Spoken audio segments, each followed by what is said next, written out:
This is Duke University.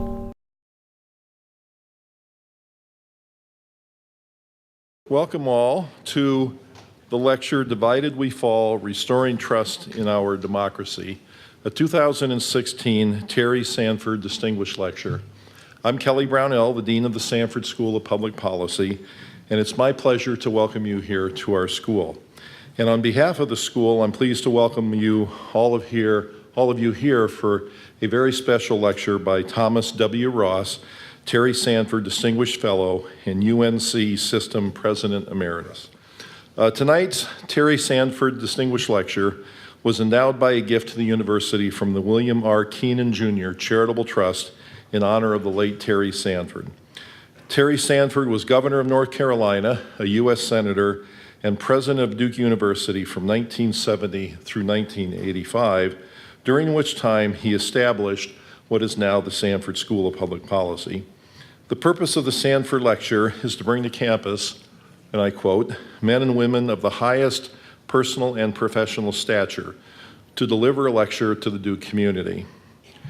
Previous Sanford lecturers include Monday's visit with New Orleans Mayor Mitch Landrieu, former Israeli Prime Minister Shimon Peres, USAID Administrator Rajiv Shah, Governor John Huntsman, New York Times columnist Thomas Friedman, and many others.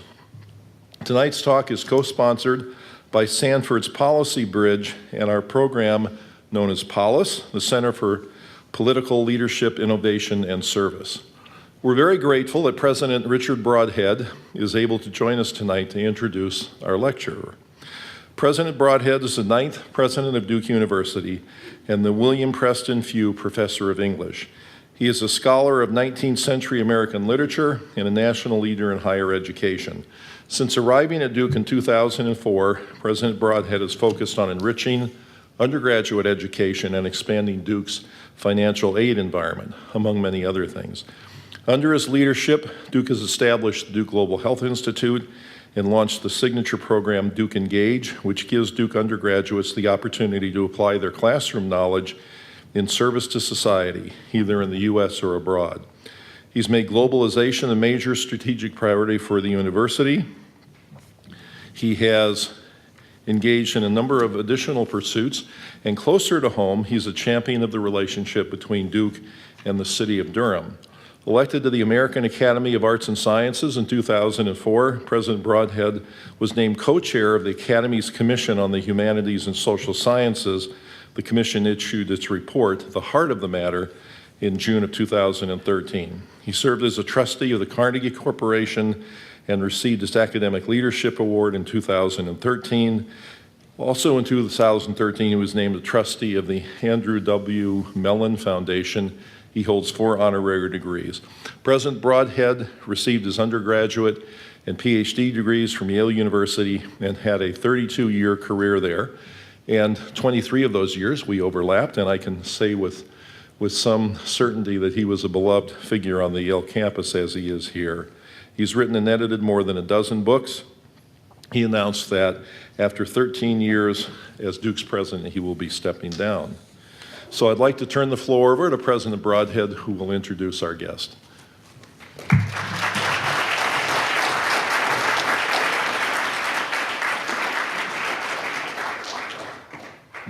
Well, I thank you, Kelly, but if I were Tom Ross, I would be saying, why is he reciting every accomplishment of Richard Brodhead, who is not the Sanford Distinguished Lecturer? And so I hasten to come up here and thank you and say how happy I always am to come for Sanford. And if you'll just allow me one personal moment, yesterday I spoke at the Clinton Presidential Library. They founded a program, the only program in America that gives a master's in public service. I told them about the career of Terry Sanford in this program, and of course, there will never be too many people in the world who are interested in public service and in the intellectual training that makes that service yield its special value. It is my honor. I do these things in my own informal way. Let me tell you how I first met Tom Ross. He became the president of Davidson, and Davidson is one of the 4 colleges that is supported by the Duke Endowment, Duke University being another one. And so on the occasion of a basketball game between his then university and mine, mine, mutual friends suggested that it would be very polite if my wife and I invited his wife and him to come to dinner at our house, and then they could sit and bear the intolerable spectacle of Cameron Indoor Stadium. And on that night, I learned some things about you. The first thing I learned is when I came into Cameron, like pretty many people knew me, but everybody knew you. Like everybody, and I learned the whole point was this is not because it was Cameron, it's because it's North Carolina. Just everybody assumed if you're from North Carolina, you know something about this person, Tom Ross. I also learned that the odds between Davidson and Duke, it was not the pathetic mismatch that I assumed it would be, because you had a player whose name was Steph Curry, who I don't see why you were allowed to admit people like that. But anyway, it all worked out great. That was the beginning of what has become, I think, a pretty deep friendship of ours through the years. And I just have to say, I stand here, since you already all know him, you can just tell me if I get it more or less right. If a state is lucky, it has one or two people whose names are well known for their rectitude, their integrity, their love of public service, their willingness to take on hard jobs. And in our state, we know that Tom Ross is one of those names. The first time I saw him, you know he looks like Jimmy Stewart. I mean, you know that's. I mean, it goes all the way along. Jimmy Stewart goes to Washington and other cities. Just to say, you know, at a very young age, he became a Superior Court judge. You know, he headed the Z. Reynolds Smith Foundation, such an important citizen of North Carolina for many years. Then he was president of Davidson. And then he took on the job to which I will always principally attach him, which is he was asked to take on the presidency of the UNC System. Now, just to reflect, Duke is a wonderful university and a private university, but we all know that the problems of America will not principally be solved by private universities because 80% of college students in America go to public universities. So however happy we are about how things are going here, we really need to think how they're going down the road and in the other many campuses of the UNC system. The time when Tom was asked to take the the presidency of the system, 2011, this is a date that lives in educational history. This was not an auspicious moment in the history of higher education. Everyone knows that the financial downturn was very hard on states and their revenue. Cutting taxes is further hard on the revenue of states. North Carolina, like every other state except 3 in the Union, began in one might almost use the word divesting from higher education, that's to say seriously reducing the appropriations to higher education. Universities then passed along the costs not borne by the state in the form of tuition, and then of course they could be libeled for price gouging and the high costs of education. Not that that's not a serious issue. And you'll remember, if you're serious about education, you know that the years in the 5 or 6 or 8 years after the recession were characterized on the one hand by this kind of economic squeeze on public universities, coupled with a growing ease with which people spoke in public contemptuously about higher education. This was not a good thing for the public to disbelieve in the value of education at a time when we need it more than ever. Presumably everybody, it was at some moment that they became the head of the system, but you became the head of the system at a particularly hard and a particularly critical moment. You represented the interests of the campuses, the faculties, and above all, the people of North Carolina. Their public interest in public higher education was represented with dignity, with passion, with patience when necessary. And I would say the time you were in office, you and I spent, we used to have little confidential meetings so much just to sort of talk about the world as seen by people who were in charge of consequential systems. This state owes you an eternal debt of gratitude for your service in the office of President of the University of North Carolina System.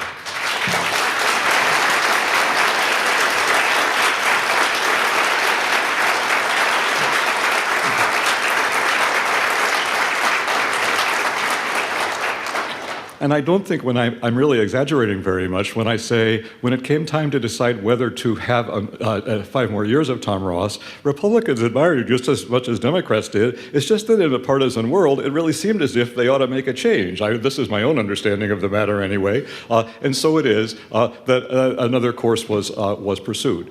Tom has now gone on, since you know he's all about public service, he's gone on to head the Volcker Alliance in New York, promoting, trying to figure out mechanisms to restore and increase trust in government. And then we are lucky that he has had some spare time in which to take up a position of Sanford Distinguished Fellow in Public Policy at this university. When I go someplace where a civic matter is being discussed here, I know there's a good chance I will find Tom Ross in attendance. If I go to a meeting of the North Carolina Leadership Forum, trying to bring people together across parties, across public and private, across regions to discuss hard questions, I know I will find you there. If I want to read a piece of news about questions of redistricting and how redistricting can be managed in such a way as to be more truly democratic and give people the full faith and credit in the democratic process, I know that I will either see a story about Jonathan Mattingly and his mathematical efforts to find a tool to make redistricting, more transparently fair. But I certainly know at such a place I will find Tom Ross in the leadership. We are honored. This place obviously loves you and admires you, and we welcome you to the stage to give your talk, Divided We Fall, Restoring Trust in Our Democracy. Tom Ross.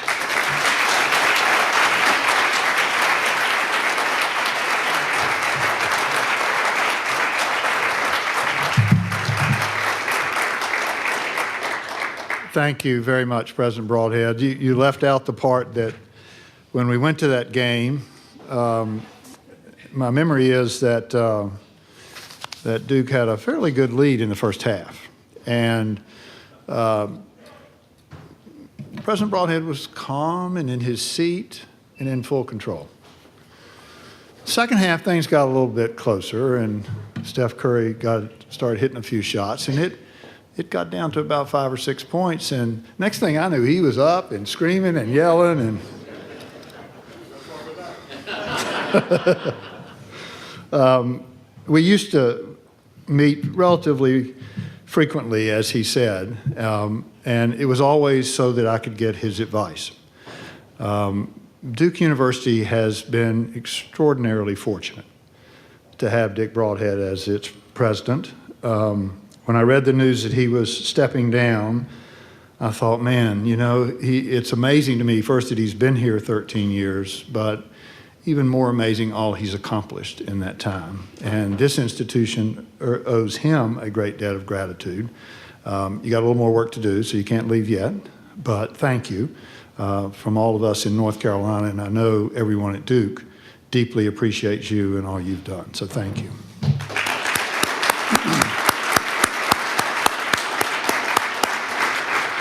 And I think even more, I want to thank President Broadhead and Dean Kelly Brownell for bestowing on me the honor of being the first ever Terry Sanford Distinguished Fellow of Public Policy.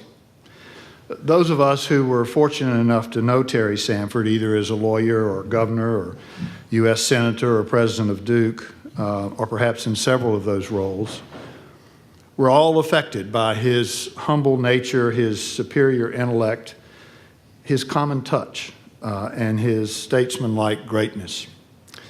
I remember campaigning for him, going door to door in 1972 when he was running for president. And I also remember interacting with him numerous times when he was in the Senate.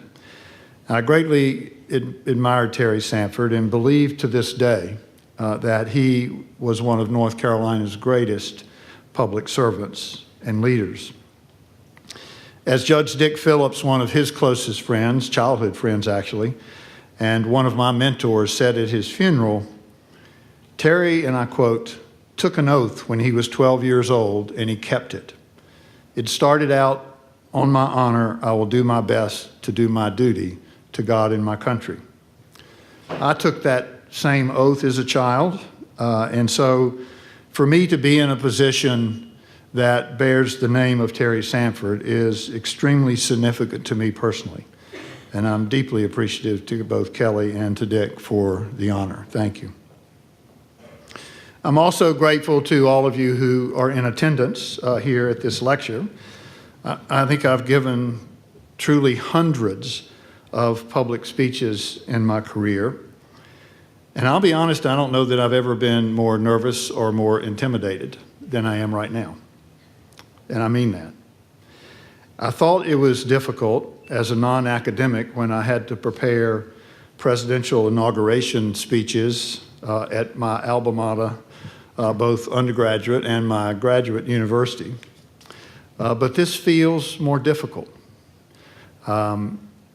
It could be because of you, but actually I think mostly it's because of the topic. I'll be honest, I knew what I was going to say when we gave this speech a name, because this was before November 8th. And I had it all outlined in my mind, and I honestly could have sat down and written it in 15 or 20 minutes. Then came the election.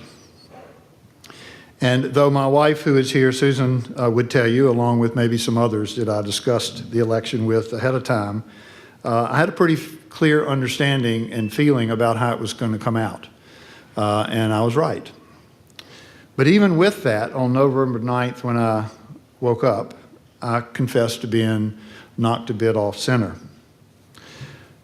One thing for certain, however, that morning, I knew that my well thought out remarks were now meaningless in the context of where the nation finds itself today. So I decided to start over, and frankly, I have struggled with what I might say to you that would add any value to the already vigorous discussion about what's happened in this election and what it means for our future. Truly, up until about 5 minutes ago, I was adding and subtracting and thinking about whether I was adding value to you tonight. And so I concluded finally that I'm just not going to talk about what the topic is. That instead I'm going to talk about something about which I know a great deal, and that is college basketball refereeing. Because anybody who's been to a game with me, including Dick Broadhead, knows I think I know a lot about that. At least I think I know more than the referees. So, actually, I'm going to try. I'm going to try to share with you what's on my mind about what this election means, at least what I learned from it, and what I think are some possible paths forward. And I think it's taught us a great deal. Clearly, it confirms we are a divided people. A recent Gallup poll, taken after the election, found that 77% of the people surveyed believe that we are seriously divided on the most important values. That's a higher percentage than at any time since 1993, when that question was first asked. So, in fact, perhaps the only point of agreement amongst Americans today is that we're seriously divided. We are divided by socioeconomic status, by educational attainment, by age, by race, by ethnicity, by geography, by political party, and I could keep going. I think we also can conclude from this election that many Americans voted out of emotion, much more so than based on facts and issues. And in my opinion, the dominant factor that drove many voters' decisions on November the 8th was fear. And it wasn't the economy and economic issues. It wasn't health care. It wasn't Obamacare or national security or even emails. It was fear. It was fear of change. It was fear of people who look different, of people who think differently. It was fear of losing one's place in society. It was fear of where I fit in the economy, what the future looks like, and how I might fit in it. It was fear. Anger was another clear factor in why people voted the way they did, in my view. We saw a lot of anger in the electorate. I remember in 1980 going to the polls, and I had that same feeling. There was a lot of anger that day, on Election Day, and there was this year. There was anger aimed at the so-called elite. There was anger at Wall Street, at ISIS, at immigrants. It was anger at people who supported a candidate different than the one you supported. There was anger. And anger, you know, is often a reflection of fear, but not always. Sometimes it's actually based in real facts. And this year, I think some of the anger was clearly people comparing their own situation with reality and with what they see others happening to others. So we saw, particularly in what we call the middle class, although we don't define it well, we saw, I think, again, based in reality and in perception, anger generated by people who feel stuck. Their wages aren't growing. They are seeing others getting ahead while they're not. They don't feel like they're being heard, and they're angry as a result. So we've come out of this election extremely divided, I think, and still with a great deal of fear and anger. As President Broadhead said in my introduction, the title of this speech, Divided We Fall, Restoring Trust in Democracy. Well, I don't think I needed to show up to talk about the fact that we're divided. I think we mostly can agree on that. But I suspect most of you in this room believe that democracy is permanent. We've always had it. It's here to stay. We don't have to worry about it. Or at least you believe that democracy is resilient and will survive because it has before. It's survived many challenges: a civil war, presidential assassinations and impeachments, world wars, civil unrest, legal segregation by race, and on and on. We've survived them. But democracy, like other forms of government, is not fail-safe. And if you need a footnote, I refer you to Plato. We were in the same class. In my view, if we take democracy for granted, and if we do not do everything possible to nurture and protect it, it can fail. And in fact, I think an argument could be made that democracy at this very moment is inching toward failure. And if we don't recognize that fact and if we choose to ignore the situation in which we find ourselves, we do so at our own peril. Another one of the messages that I believe we should learn from this election is that there are millions of Americans who believe that their government isn't working for them. These Americans are in both parties, and they're found up and down the political spectrum.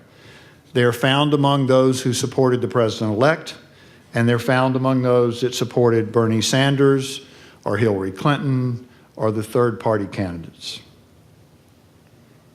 And it's important for us to know that their voices count just as much as ours. In a democracy and self-rule, every voice matters. So as I think about these circumstances, I conclude that some of these Americans believe that government is broken because they feel the political system is broken. We heard the term rigged over and over, before and after the election. They reach this view because of their disgust with the money in politics, the constant political ads attacking their candidates, the pay to play that they believe is rampant. They also see gerrymandering that keeps them from having a meaningful vote, and gridlock that allows government to do nothing that helps them. And they're sick and tired of partisan bickering. And some of this feeling about the system being broken surfaced, I think, in a desire for dramatic change. And one of the candidates, using the term drain the swamp, tapped into that anger. And people went out and voted for change. They voted for a person they thought could bring them change. Whether that change happens or not is yet to be seen. But lest we forget, proof of that feeling of separation from one's government and feeling that government doesn't work is also reflected in the fact that 4 out of 10 eligible voters didn't even bother to vote in this election. That's the highest percentage of people in 20 years that have chosen not to vote. So think about all the ads, think about the context of this election, and realize that 40% of Americans who could have voted stayed home. Why? Is it because they don't think anybody can provide change? Is it because they've given up on their government and on politics? Those are questions that are important that we need to think about. Now, I think other people feel that government is broken in part because of politics, but for other reasons, and those other reasons are that government isn't fulfilling what they believe are the roles and responsibilities that government should perform. With few exceptions, and there are some exceptions that I find disturbing, but with few exceptions, virtually all Americans agree that we need government to play a significant role in our lives, both individually and as a nation. And most Americans believe that government can and should work better. It's not perfect, and it should be better. Where there is sometimes sharp disagreement is in deciding what are the appropriate roles and responsibilities for government, or as we often hear the debate framed, how big should government be or how small should it be? But I think also people can't agree often on what causes government not to work well and what are the changes that we need to make it work better. So overall, I think I have concluded that among our people, the fear and the anger that many Americans are feeling, it results as much from their feeling about what they perceive as the failure of government, both politically and operationally, as it does from all the other reasons we hear discussed. There's no doubt that issues of race and the wealth divide and the power of the elite, all those kinds of issues, healthcare, we could go on, play a role. But I think underneath all of that, stirring around in the pot in a very significant way, is a feeling among many Americans that those issues ought to be solved by government, and they're not being solved. And government's not working for me, either in the political arena or in the implementation of public policy. So if I'm right, and the odds are I'm not, the most important question perhaps we face today is, can government still be part of the solution? If we fix some of our many problems in politics, and if we make government more effective in meeting its responsibilities, will these results restore trust not only in our democracy, but in each other, in our common interests, in the common good? Would we become a more united nation? Now, as was mentioned, after I always worry how to say this. I'll just say after I left the university. I went to work in New York for this organization called the Volcker Alliance, and our work is focused on making the administration, management, policy implementation side of government more effective. So it's a nonpartisan organization. We don't work in the politics side of things, only in the administration and operational side. And that's because our founder, Paul Volcker, who was chairman of the Federal Reserve under Jimmy Carter and Ronald Reagan, and who served as the chairman of the Economic Recovery Advisory Board under President Obama, he believed deeply that if government does its job effectively, then people will have more trust in it and will understand the value that it adds in their lives. And I agree with you. The truth is that government already works quite effectively in many aspects of our lives. The problem is we take all that for granted.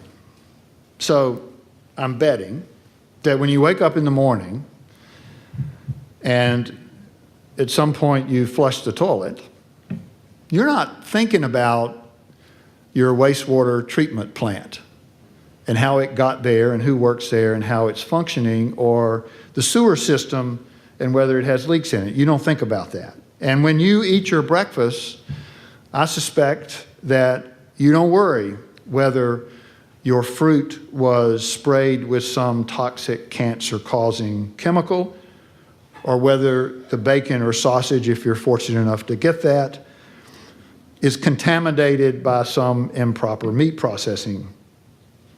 If you take prescribed medicines, you don't really think about whether they were manufactured in an FDA-approved and inspected facility, or whether they were even tested and properly approved before they came to the market. You make your way to work every day and about your daily activities without really worrying about whether the roads, the turns and curves, the bridges, the tunnels were built with certain safety standards in mind. You rely, because you know everyone else mostly does, on the rules of the road, the stop signs, the traffic lights, and so forth. Not so much the speed limits. And I suspect you don't think daily about whether somebody's going to come to your aid if your house catches on fire, or if you have a medical emergency.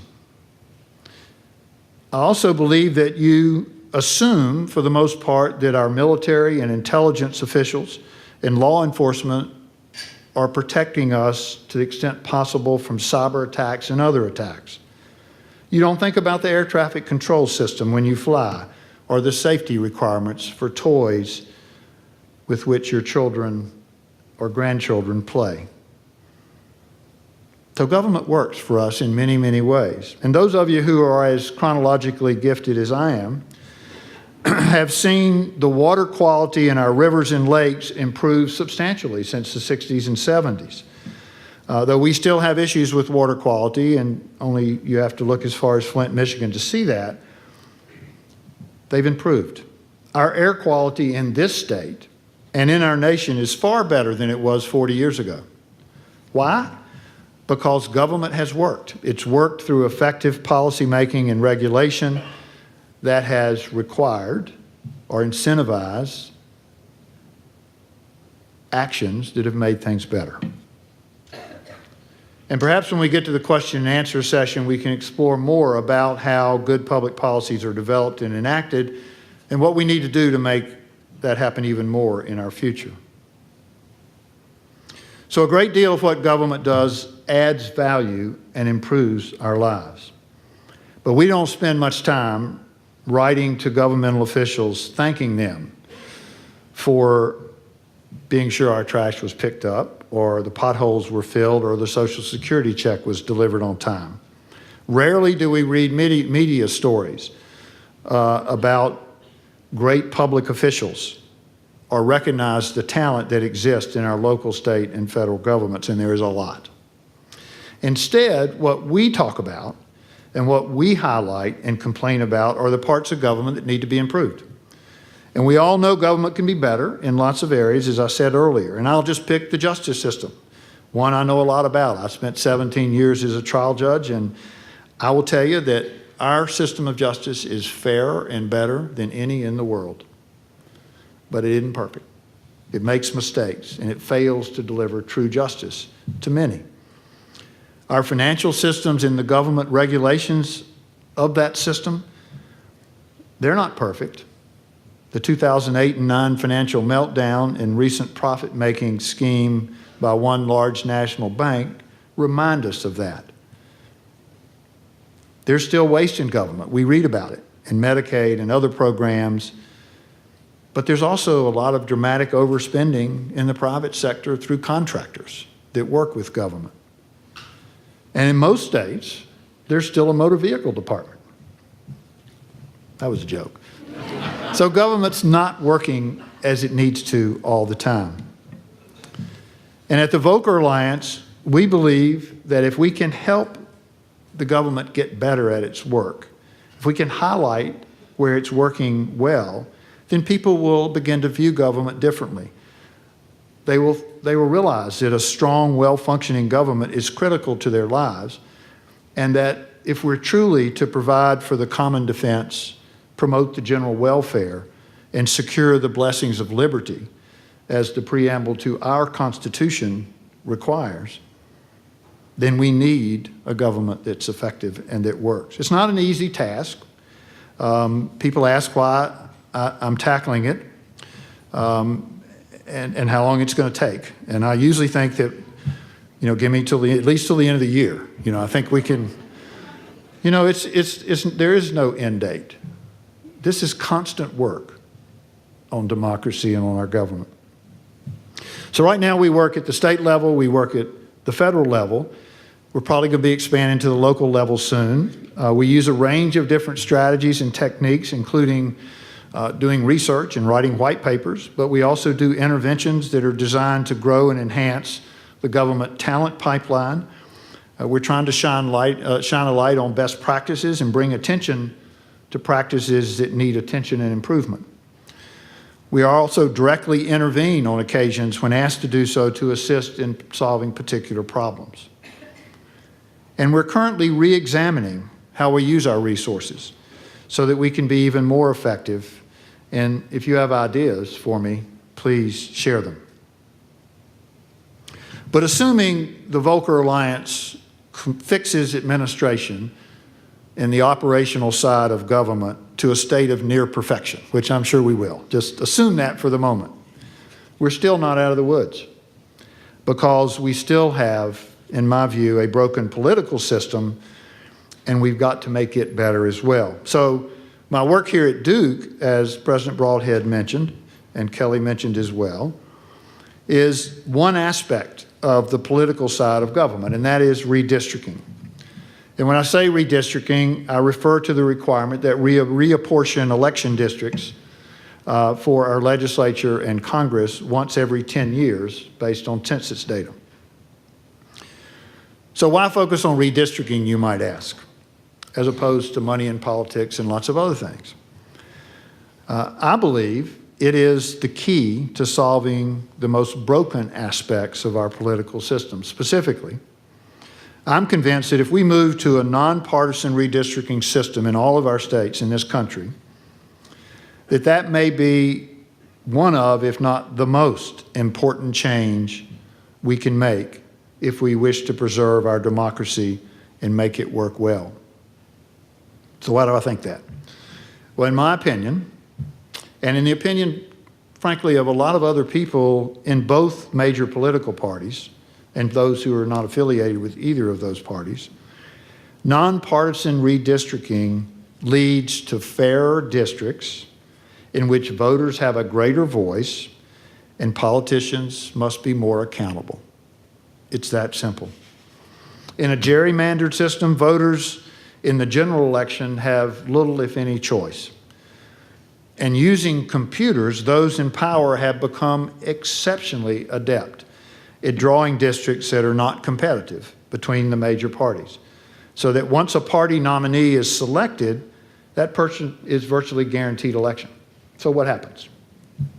Again, my opinion, because of that, any challenge that happens is going to happen in a primary. And that pushes in both parties peoples to the extremes. And so you have people that have more extreme views, that are more ideological. And then when they come together to solve problems, they can't. Or at least they have much more trouble. And so, in my view, if you move to a different kind of system, you can avoid what I believe has happened as a result of gerrymandering, and that is voters have become increasingly disillusioned. Witness 40% who didn't show up this year. And they're frustrated with the political system. But if districts are drawn without regard to party registration or voting history, as I indicated, they tend to be more competitive. And more competitive districts result in a meaningful voice for voters. And might result, we don't have any real research on this, but might result in voters becoming more engaged and having more trust in the outcome. Further, competitive districts will likely require candidates to move more to the middle, where they can find it possible to compromise and that we might actually get some positive policy outcomes. Finally, candidates who must fight to be reelected are much more likely to pay attention to the voters and are much more likely to be accountable to them. So over time, what happens, again, I believe, would be that gridlock would be reduced and the bitter political divisiveness that we now face would begin to erode. So my work at Duke has been centered on how we might move more states, there are some already, to use nonpartisan processes for redistricting.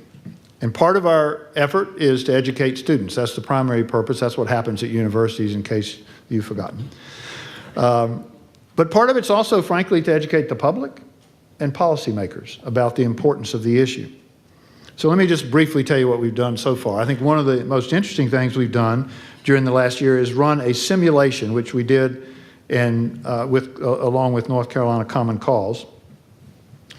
And we simulated what it would be like to have a nonpartisan redistricting commission.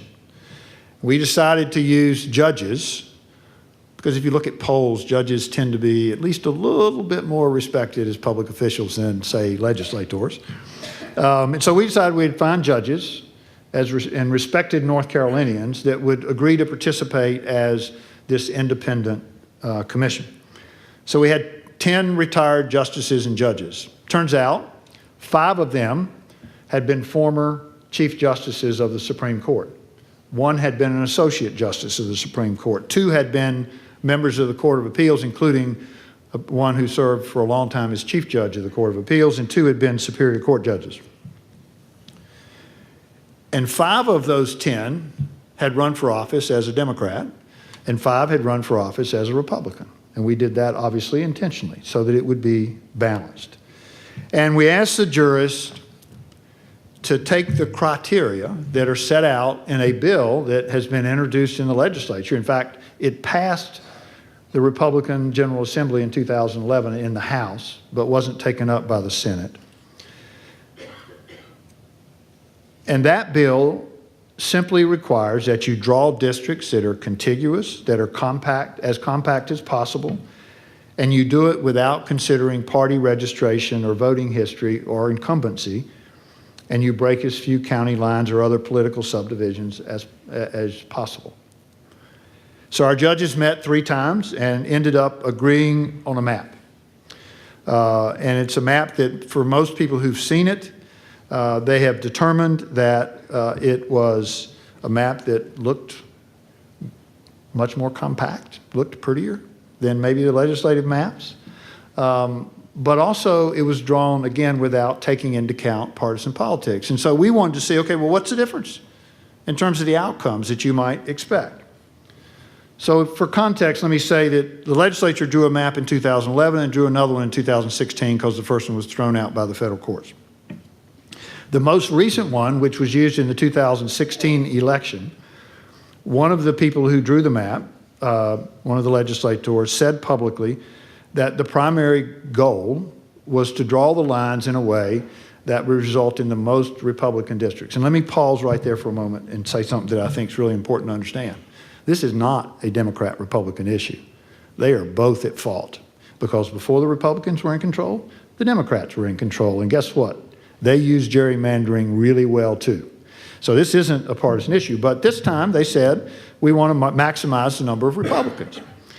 And so in the most recent election, 10 congressional districts were won by Republicans and 3 by Democrats. Not only that, but the closest race among the 13, the closest one, the winner got 56% of the vote. So none of them were close. But if you took the total votes cast for Congress in North Carolina in this most recent election, 53% of the votes cast were for the Republican candidate, and 47% of the vote was cast for a Democratic candidate. So part of the reason Jonathan Mattingly is involved in this is because he can tell you that if you apply 53% to 13 and 47% to 13 and round them up, you're going to get 7 to 6. Am I right, Jonathan? Right, yeah. See, I learn something from these math people all the time. So you can see that the maps the judges drew turned out this way. They would have produced 6 districts that leaned Republican, 4 districts that leaned Democrat, and 3 toss-ups. So it could have ended up 7-6 or 8-5 or something like that. And so I think what we demonstrated through this simulation was that you can draw districts without considering partisan politics that are much more representative of the way people vote and that are more competitive and that are fair for the public, for the voters. So, I've talked way too long, but before we stop for questions, I want to talk for a minute about what we can all do to address this two-pronged problem of government not operating well and our political situation.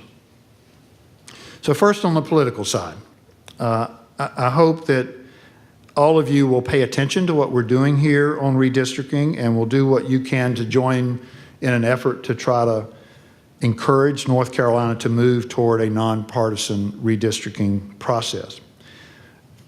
When Jonathan's name was first mentioned, I should tell you that he took the maps the judges drew. And he's a smart guy, let me tell you. And he's got smart students. And they know how to use data analytics and computers to really test these districts. And they've developed a way to determine, really in a sort of comparison way, when a district is too gerrymandered, when it's just not fair anymore. They took the judges' map and they drew variations of that, I think over 100,000 of them. 100,000, they did them just like that using the computer. And all of those that they drew and the judges' maps were, if you look at the graph, were only about 2 deviations away from each other. But if you look at where the legislative maps were, they were way out on the extremes because they were partisan gerrymandered. And so this is a tool that may become very important as we try to figure out how to do this better.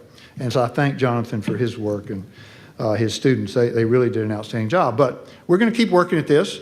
We're going to keep trying to educate people about it because it's important to the future of North Carolina. And I should pause to say, well, first, you know, in my view, this is going to have to be a public movement because no politician, Democrat or Republican, loves to give up their power. They just don't love that. And so we're going to have to help them understand why it's important for democracy that we do this. But there is one other possible pathway that could change things, and I'll just mention it quickly, and that is last week there was a federal court in Wisconsin, a 3-judge panel, that ruled that Wisconsin's legislative districts were unconstitutional because they had been partisan gerrymandered. And to my knowledge, that's the first case where a court's ever taken on gerrymandering under an attack because of partisan gerrymandering as opposed to racial gerrymandering. Usually the courts say, nope, that's a political question, I'm not going to go there. But this is the first time that this has happened. And a 3-judge panel gets appealed, if it is appealed, directly to the Supreme Court. So this could go to the Supreme Court. In addition to that, in North Carolina, there are now, I think, 2 pending cases attacking the congressional seats that were just approved for 2016 on the basis of partisan gerrymandering as opposed to racial gerrymandering. And so they're before the court. We'll see what happens. If, by chance, the Supreme Court of the United States, and there are people who believe this could happen because there are justices there appointed by Republican presidents who have intimated that if they had the right kind of test, the kind of thing Jonathan's doing, that they believe partisan gerrymandering can go too far and can be unconstitutional. So there's a chance. And if the court were ever to say that partisan gerrymandering can be abused and can be unconstitutional, it could transform American politics. So you should pay attention to that.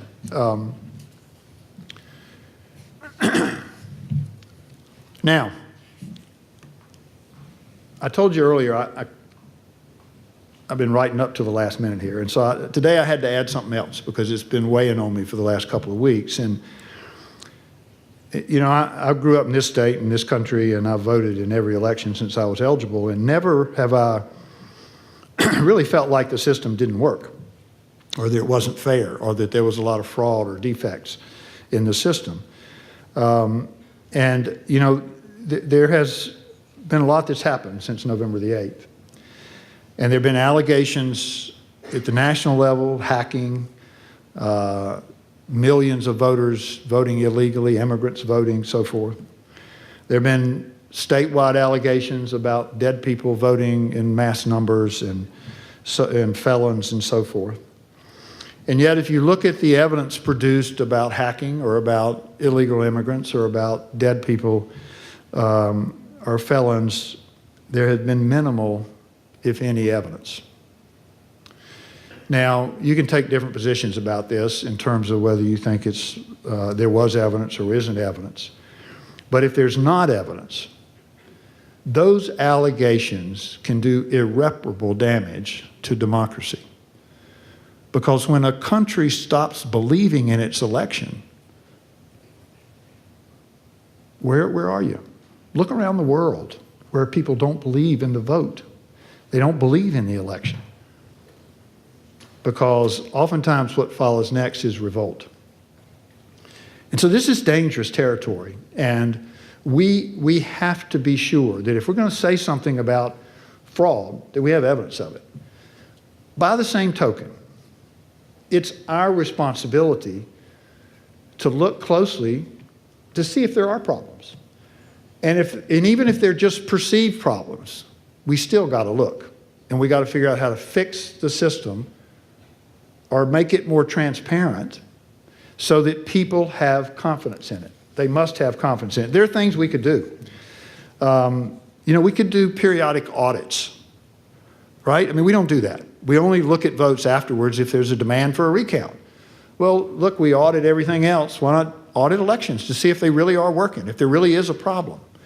You know, technology is amazing. And, you know, voting machines are not hooked up to the internet, so it'd be pretty hard to hack them unless you go to each one. But there's some incredible technology that would allow you to keep records of what happened, to understand what happened, and to do it in a very secure way. And oftentimes we know that, but we just don't want to invest the money in it. It costs money for new voting machines. It costs money when you lose democracy. So this is something we have to pay attention to, and it's an area that everybody, Democrats, Republicans, and unaffiliated voters, have a vested interest in, because if we fail to tackle it, and if our public loses confidence in our elections, we are in real trouble. So, back to the script. I talked about the politics. Let me talk just for a second about what we can do on the administrative policy side.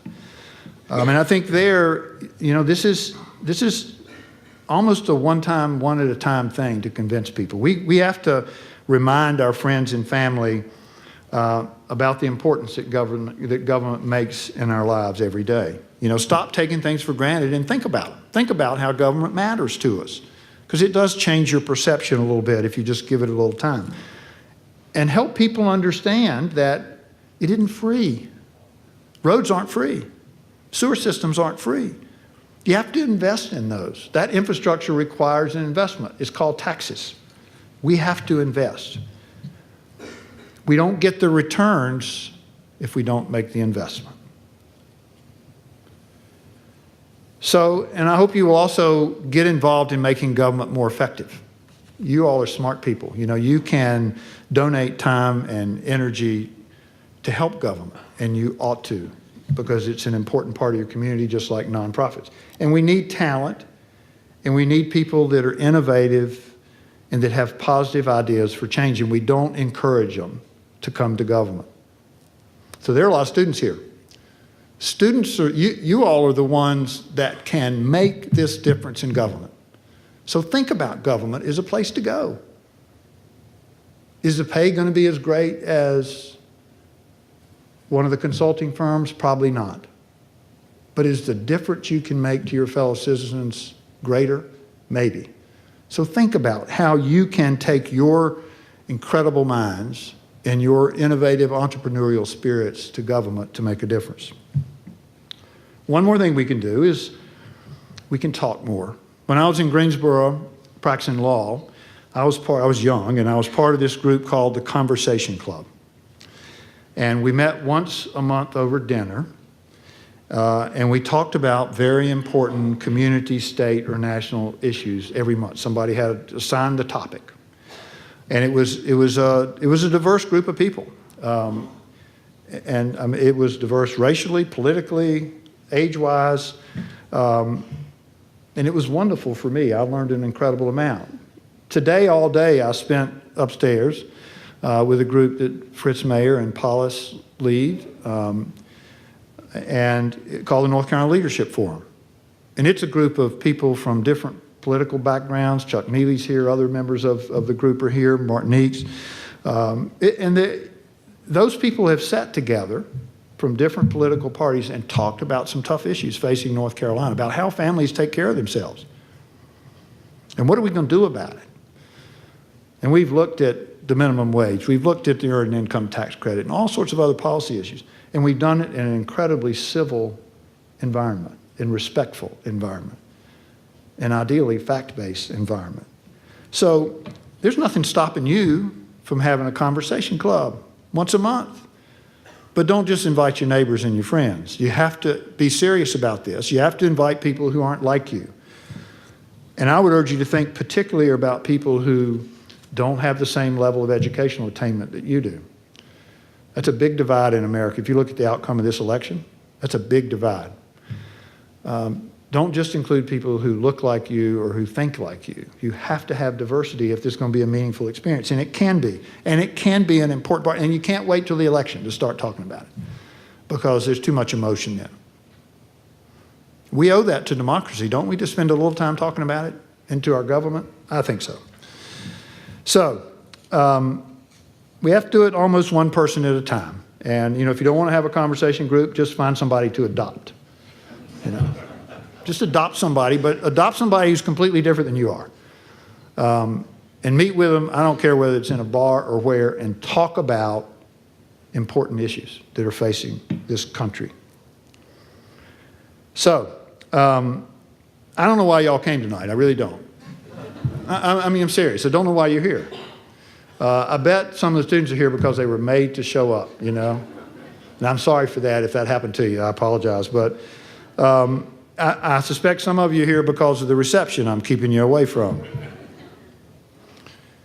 But I suspect many of you are here because you believe in democracy and in our government and the importance it plays, the important role it plays in our lives. And you're searching for answers. Well, as you should have figured out by now, I don't have any answers.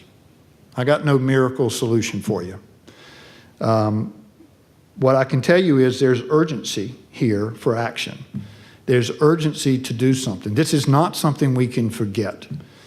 You know, we often go through an election and we forget about it and life goes on. What happened here in this election is different. It has exposed parts of America that we haven't seen before. And we owe it to this country and to each other to figure out how to solve some of those. John Gardner, who was Secretary of Health, Education, and Welfare under President Lyndon Johnson,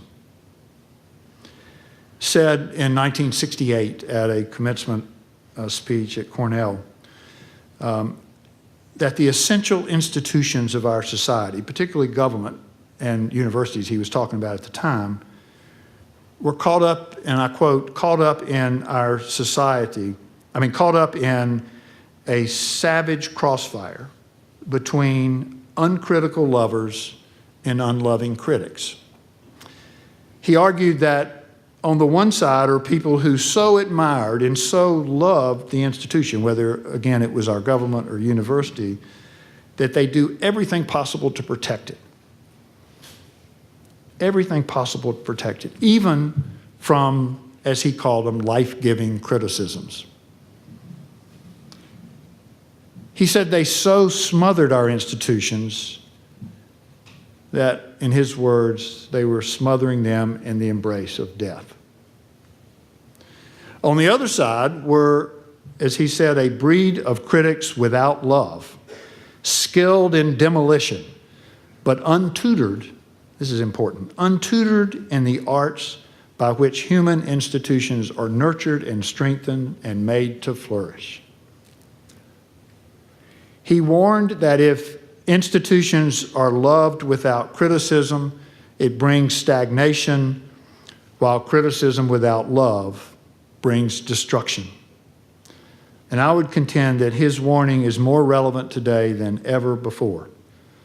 I fear both for our democracy and our government that they are stagnating and in need of real change and innovation if they are to thrive. By the same token, the constant criticism of government, sometimes without facts, by many without any desire to tackle the problem and find solutions, will lead to destruction. So John Gardner said that what we needed to do was really understand our institutions and what they needed in terms of being nourished and strengthened, but also what they needed to be changed. And he said it this way: to be fit for such task, we must be sufficiently serious to study our institutions and be sufficiently dedicated to become expert in the art of modifying them. That's what happens here at this school. They study the institution of government and how it works, and they're about the business of becoming experts in modifying it in ways that will make it better. So tonight we are in my view, desperate need of people who love democracy and love our government enough that they are willing to study the institution of government and our form of government so that they can provide meaningful critiques while at the same time being willing to invest in loving and nurturing both of them. The question is, are we going to be those people? Thank you.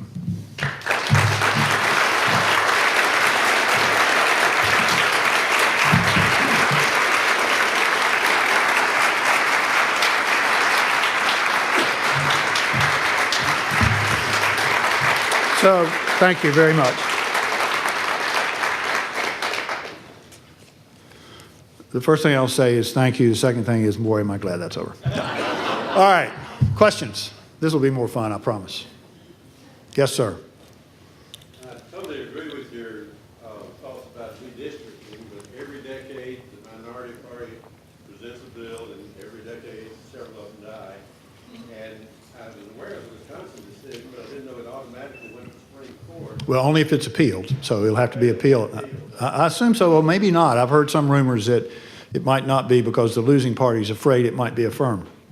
Yeah, they certainly should be. Yeah. And the only ray of hope I saw, if they fast-tracked it and get it up there while there's still 8 justices. Yeah. That's a sort of politically indirect question. Yeah.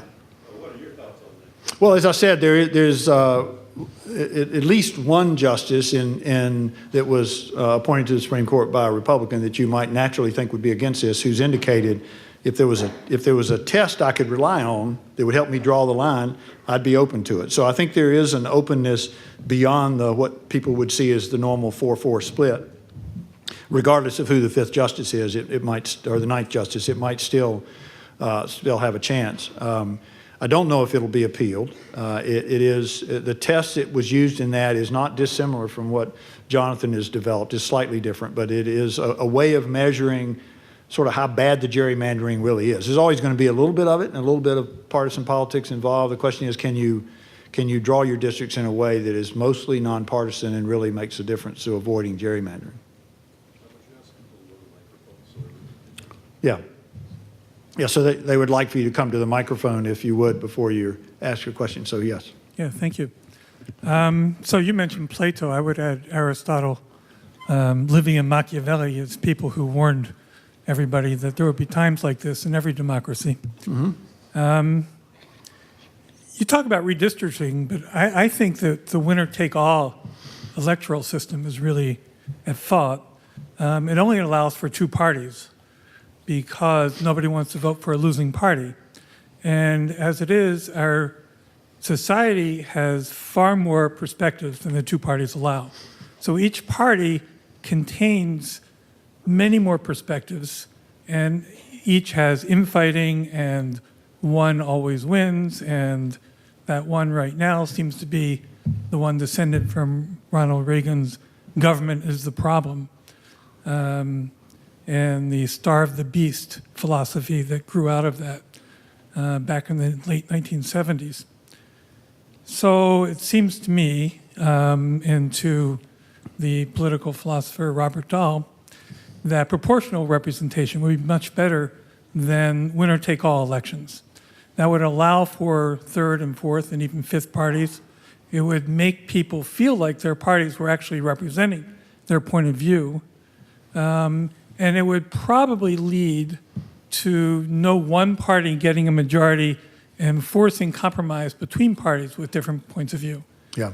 I mean, and that is, proportional representation is one of many possible changes. I mean, one of the things that's interesting to look at is California's now open primary system and how it's changing things. And so I think, as we see, the states are indeed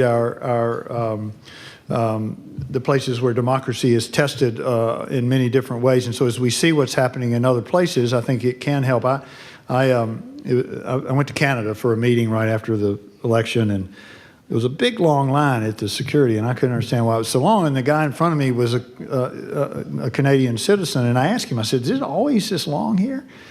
He said, no, it's all you Americans moving up here is what it is. But I got to talk to him about the parliamentary system and how successful they think it is, in part because it forces debate all the time and that the public's engaged in that debate. So I think there are a lot of different kinds of things we could look at. The ones I'm focusing on most here is redistricting, because I think it is something that's possible, and we're seeing it happening in other states, and it's working. So, other questions? There's a microphone up there. Please. So do you think partisan news sites like maybe Breitbart or BuzzFeed feed into the tribal politics and kind of the political divide that you're talking about? And if it does, is there anything we can do to combat that, or any solutions?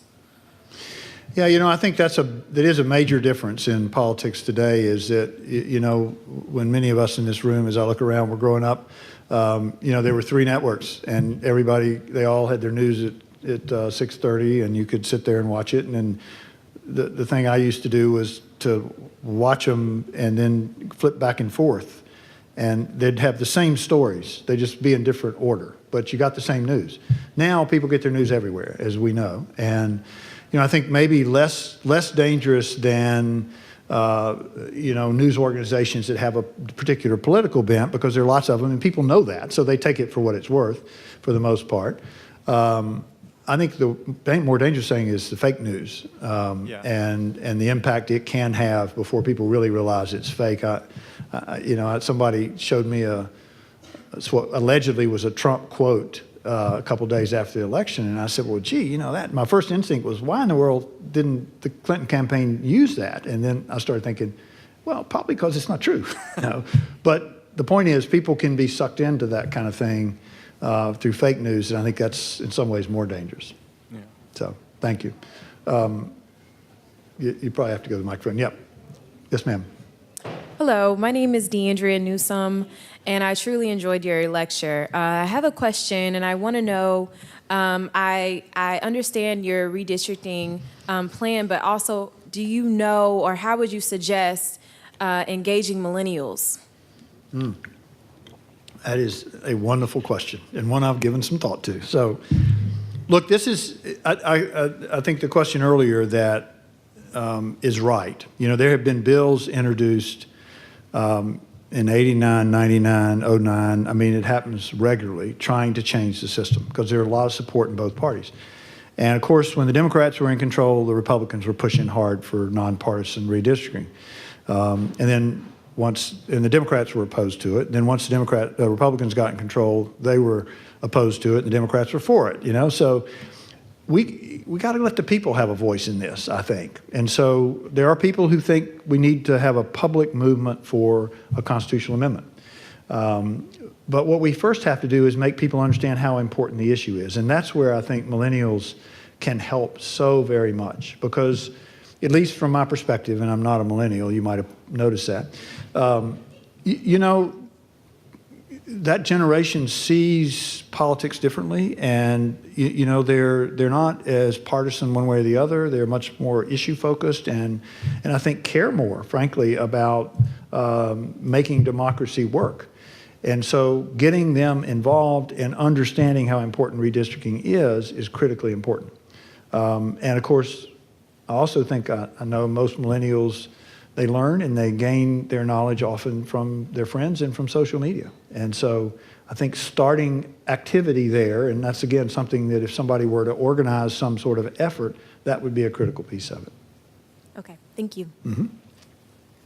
Just following up on that question. Yeah. Actually, not on the millennials, but the question I have is about how pragmatically to get a referendum before North Carolina's voters that would actually demand a nonpartisan gerrymandering solution. I know California and Arizona have done this. Right. And as I understand it, North Carolina doesn't. We don't allow referendums. We don't allow referendums, but we have had referendums that the legislature approves. I mean, we have constitutional amendments is what goes to the people for vote, and so the legislature has to put it on the ballot.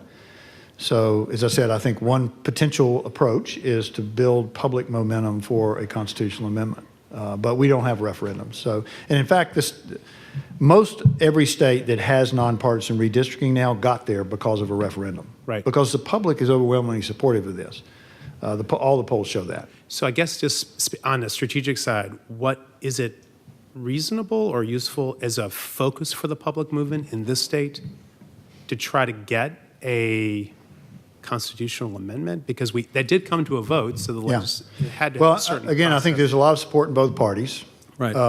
You're asking me questions that sort of get me close to the line here because I work on this issue at Duke, and Duke can't be an advocate for any particular outcome, except this is really about good government. So I think the question of, I think I'd want the Duke's lawyer's approval before I said it, but I'll say it anyway, and that is, I think it is certainly possible that change can be driven, and we've got some historical examples of it. Governor Martin first started working on the veto while he was governor, and it didn't pass while he was governor. But we got there when Governor Hunt was there because it was the issue was socialized among the public. They began to understand it, and there was strong support for it, mainly because they didn't want to be the only state without it, right? Right. And I think there's a lot of people in the public that if you get this issue on their radar screen, they will support it, and there's a chance to build momentum. And look, if you think about it, the legislative districts in North Carolina were thrown out just before this election. So as a technical matter, we ran this last election with unconstitutional districts. And so they've ordered now the legislature to draw new districts by March and to have a new election in November. And if that is upheld, then you're going to have a legislative election in an off year when you're having municipal elections, when turnout is generally pretty low. That creates a lot of uncertainty. Uncertainty is the key to success in this. Right on. I really liked what you said about building confidence in government, and one of the things about this election, of the many things that were circulating in the media that really frightened me, was the number and percentage of people who throughout the polls expressed that they did not believe any of the statistics or data that are produced by the government, and that the research and reports and information that they read, they did not believe it. And I don't know if that comes from some of the fragmentation of the media, being able to get, whatever opinion you want from any outlet now that's possible, or I actually don't know where it comes from, but either way, it frightens me so much. I don't know if you have an opinion on how we get the public to not only build confidence in the government, but to get back to a place where they even believe what it's telling them. Yeah. I think data is interesting because most people, if you ask them in a one-on-one conversation, will tell you, yeah, I want my decisions based on facts. But the question becomes often whose facts, right? And I think that's one of the problems we've had with the politicians on both sides criticizing each other so much, but also criticizing the media, criticizing government, and talking about you can't believe this and you can't believe that, and we get in debates where we try to discredit the information, and it doesn't serve us well. And I think that's a place where, again, I think it's almost a one person at a time. You got to say to them, well, wait a minute, let's look at government employment. If you think, if you don't believe the number, let's look at it. We can look at not only what the number was under this president, but we can go to the one before that and the one before that. And what we'll see is in federal government, we employ the same number of people almost today that we did under John Kennedy. And we have a much, much bigger budget. So what's happened? Well, the number's still the same, but now we have 7 million contractors. So we've outsourced a lot of government. Well, having that discussion with somebody, it opens their eyes. They don't understand that that's what's happened. So government hasn't gotten so big, technically. Government expenditures have gone way up. So I think, those are the kinds of, it's hard to convey that kind of information in a 30-second TV spot. And we've got to figure out how to have a conversation in a civil way that lets us share real facts and real information. So. I'm Worth Durgan, and I'm here to listen to a member of the Conversation Club who made good. Thank you. From another member of the Conversation Club. You used the word democracy. And in my conversations with people, sometimes that's one of the dividing points. Is it a democracy? Is it a republic? Is it one person, one vote? How do you envision government working best for your own interests? Have you found this to be a stumbling block in your conversations? Is there another term, another rubric? Well, it's certainly not a stumbling block in redistricting. And it is, though, however, in other conversations. It's not in redistricting because of Baker versus Carr, which makes it clear it's one man, one vote, one person, one vote now, but it's not the way it was written at the time. But, I think your point is a good one, is exactly what kind of government are we? Are we a true democracy or are we a republic? And, that's a debate we can have, and it's an interesting one. My advice is we got to get beyond that discussion to talk about what does that really mean for us, and what does it mean for going forward. So often I talk about government as opposed to the form of government. Okay, Kelly says one more and then we're going to stop, right? Well, okay. I'm trying to think of what I take away from here. And what I take away from here is that I believe in that we have a democratically driven republic. And I believe that that democratic portion of it comes from each of us as individuals. And what I'm taking away from this is that if we allow ourselves to get lost in the rhetoric of bad government, bad politics, rather than in the rhetoric of things that work. I drove over here on a public road. I've been to the VA yesterday. All of those things are government things that work and work well. There may be a pothole here and there, but the point is that as individuals, what we need to make is a shift toward supporting the belief that many things work and modification can take place. Right. That's certainly part of what I hope you take away. I also hope that you will take away that if we're going to be successful in keeping our form of government, that we also have to do something to fix our political situation. So we got a two-pronged problem here, and I think we have to face both of them. But legislative action begins with me, is that? Yeah, exactly. Often the hardest place to start, beginning with me. So thank you very much.